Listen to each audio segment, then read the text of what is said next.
E aí, pessoal, tudo bem? Hoje nós vamos estudar preposições em inglês, né? Preposições são aquelas palavrinhas que muitas vezes são palavrinhas pequenas, mas que estão presentes em todos os textos em inglês. As preposições, elas têm sentido geral. Então você pega uma preposição que tem um sentido geral, por exemplo, on. On quer dizer sobre, isso no geral. Mas on tem uma porção de outros sentidos específicos, dependendo do verbo, dependendo da frase que ela esteja sendo utilizada.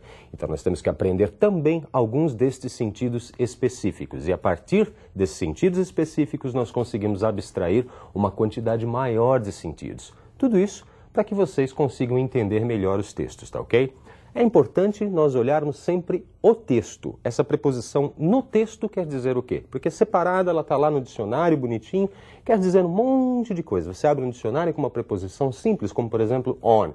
Você vai ver uma porção de sentidos para on. Porém, é no texto que nós conseguimos descobrir qual é este sentido específico.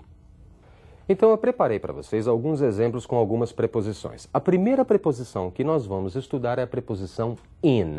Dá uma olhadinha. The children are playing in the room. The children are playing in the room. As crianças estão brincando no quarto ou na sala. In the room quer dizer dentro. He will be here in a few minutes. He will be here in a few minutes. Ele estará aqui em alguns minutos. Ele estará aqui em alguns minutos. I met her in May. I met her in May. It was in 1999. It was in 1999. Eu a conheci em maio. Foi em 1999. Em maio, em 1999. Mandy lives in Montreal, a city in Canada. Mandy mora em Montreal, uma cidade no Canadá. In Montreal, em Montreal.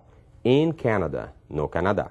Vocês viram então o uso da preposição in, que pode servir, em primeiro lugar, para dizer que uma coisa está dentro. In the room, né? Na sala, no quarto, dentro de quatro paredes. In the room. In também serve para falar de tempo. Eu falo in 1999, em 1999, in 2002, em 2002 e assim por diante.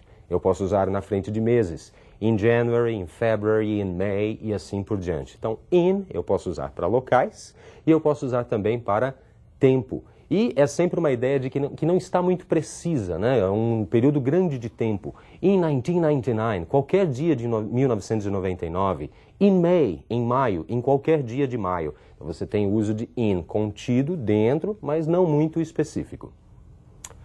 Vamos ver agora a preposição on. The book is on the table. Nenhum curso de inglês é curso de inglês sem essa frase, não é? O livro está sobre a mesa. On quer dizer sobre, nesta frase. His birthday is on Monday. O aniversário dele é na segunda. On Monday. Então eu uso on na frente de dias da semana. He was born on March 21st, 1970. Ele nasceu no dia 21 de março de 1970. On March 21st. Então eu também uso on para definir datas. E veja que em inglês primeiro vem o mês, depois vem o dia. Budapest is on the Danube. Budapest is on the Danube. Então Budapest fica às margens do Danúbio. O on funcionando aí para dizer às margens de um rio. Então, on não quer dizer que fica sobre o rio, neste caso, mas sim às margens de um rio. He's on a plane to London. Ele está num avião para Londres. Então, on a plane não quer dizer que ele está em cima do avião, lá, sentadinho em cima do avião enquanto o avião está voando. Não, não. Ele está dentro do avião, como passageiro. Então, eu uso on para falar de um passageiro de um meio de transporte. On a plane, on a bus. Então, he's on a plane to London. You forgot the light on. Você esqueceu a luz ligada.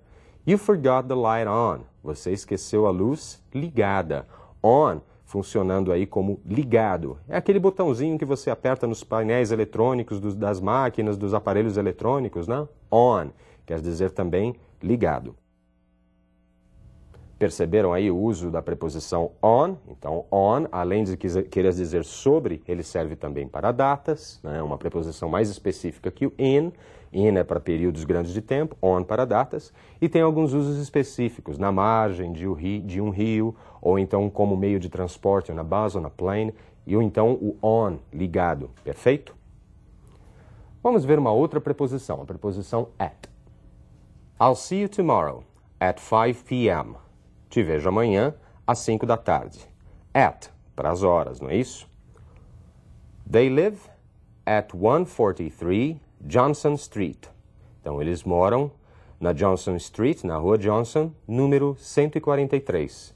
Então, quando eu dou o endereço exato, eu também posso usar o at. They're sitting at the table. Eles estão sentados à mesa. They're sitting at the table e não on the table. On the table seria sentado sobre a mesa. At the table, sentado à mesa.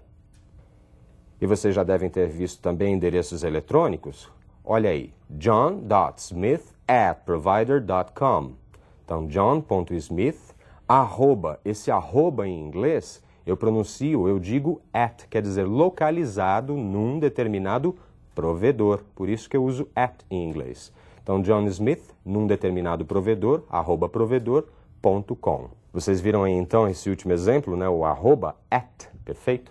Que também é usada a preposição at em inglês, mas a preposição é arroba em português. Esse at se traduz como arroba em português. Em inglês, esse at quer dizer que é localizado num determinado endereço eletrônico. At. Então, at é uma preposição mais precisa. Então, nós temos o in, que é totalmente impreciso, né? In, em qualquer ponto dentro de um lugar. On é um pouco mais preciso, uso para datas, por exemplo. E o at, que é o mais preciso de todos. Então, lembre-se dessa escala. In, on, at.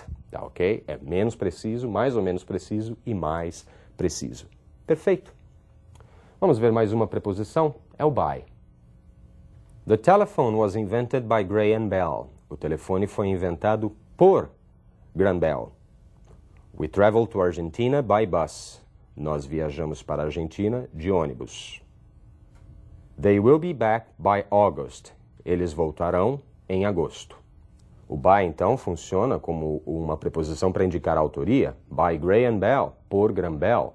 By bus, de ônibus. Ou então, uma ideia de tempo menos precisa, tá ok? By August, by December, lá por agosto, lá por dezembro. Então, eu uso também esse by para tempo, quando é bem impreciso, por volta de, perfeito? Vamos ver mais algumas? Olhem lá. A preposição from. He comes from Brazil. Ele vem do Brasil, indicando origem, procedência. We have classes from 7 a.m. on. Nós temos aulas a partir das 7 horas em diante. Então, vocês veem aí o on funcionando como em diante e o from dando ponto de partida. Read the book from page 11 to page 33. Leia o livro da página 11 até a página 33. O from, então, dá a ideia de procedência, de origem. From Brazil, do Brasil. From 7 a.m., a partir das 7 horas. Perfeito? Vamos ver mais uma preposição. For. I haven't seen my friends for a long time. Não vejo meus amigos há muito tempo. Então, esse for dando a ideia de uma duração de tempo. For a long time. Há muito tempo.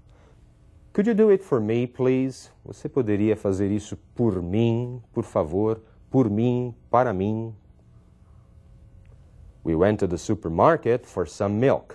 Nós fomos ao supermercado para algum leite, ou seja, por algum leite, para comprar uma determinada quantidade de leite, com um determinado propósito. Aí eu uso for.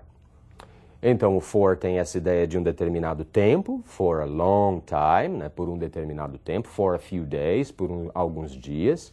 Ou então o for tem a ideia de favorecimento, for me, por mim, né, for you, por você, quer dizer, fazer alguma coisa por alguém, para alguém. Ou então com um determinado propósito, com um determinado fim específico. I went to the supermarket for some milk. Eu fui até o supermercado para comprar leite, com essa finalidade. Perfeito? Vamos ver a preposição of. At the end of a rainbow, there's a pot of gold. No fim de um arco-íris, há um pote de ouro. Trecho aí de uma música, né? At the end of a rainbow, there's a pot of gold. No final de um arco-íris, há um pote de ouro. De, então, é a preposição of. Flávio and Osvaldo are old friends of mine. Flávio e Osvaldo são velhos amigos de meu. Não, são velhos amigos meus. Uma construção muito frequente em inglês. Friends of mine, amigos meus.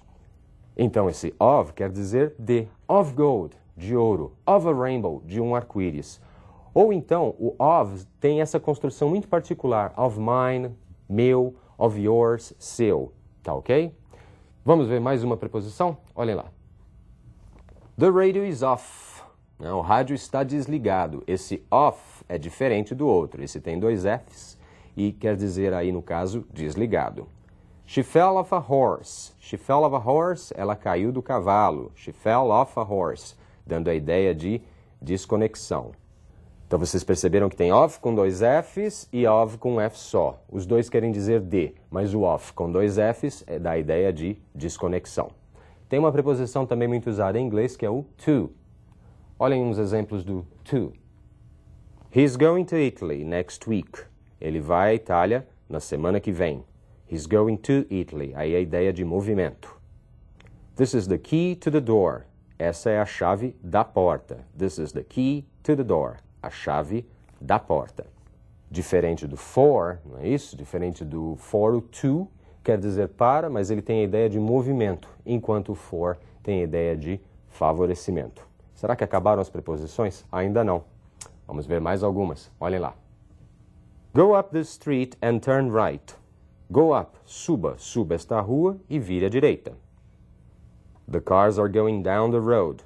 Os carros estão indo para baixo, ou seja, descendo a rua. Going down the road. Então vocês viram que o verbo go simplesmente indica movimento, ir. Mas no momento em que eu digo go up, subir. Go down, descer. Então a preposição pode servir também para completar o sentido de algum verbo. Vamos ver mais algumas preposições. My room is behind that door. Ou seja, meu quarto é atrás daquela porta. I'm not going out tonight because I'm out of money. I'm not going out tonight because I'm out of money. Eu não vou sair. Go out é sair. Então, eu não vou sair hoje à noite, porque estou out of money. Isso quer dizer sem dinheiro. Então, out tem a ideia de fora, então go out é sair. I'm going out, eu estou saindo. Ou I'm not going out, eu não vou sair. Agora, o out junto com o of já quer dizer o quê? Out of money, ou seja, sem dinheiro. Out of time, sem tempo. E assim por diante. Tá ok? Vamos ver mais uma preposição? É a última agora. Through ou então through. Escrita da maneira original ou escrito com U somente. É uma grafia moderna da palavra through. Don't walk through that door. Não passe por aquela porta. Don't walk through that door. Não passe por aquela porta. Tá ok? Então, quando vocês estiverem agora na frente de um drive-thru, vocês vão entender que é para você passar por dentro com o carro. Drive-thru. Tá ok? Essa que é a ideia. Perfeito. As palavras, as preposições estão sempre presentes nos textos. Bom, nós vimos alguns exemplos em separado. Mais adiante, nós veremos um texto com essas preposições funcionando. Por hoje é só, pessoal. Memorizem algumas dessas preposições. É mais uma lista de vocabulário que vale a pena ser memorizada, tá ok? Um grande abraço. Bye, bye.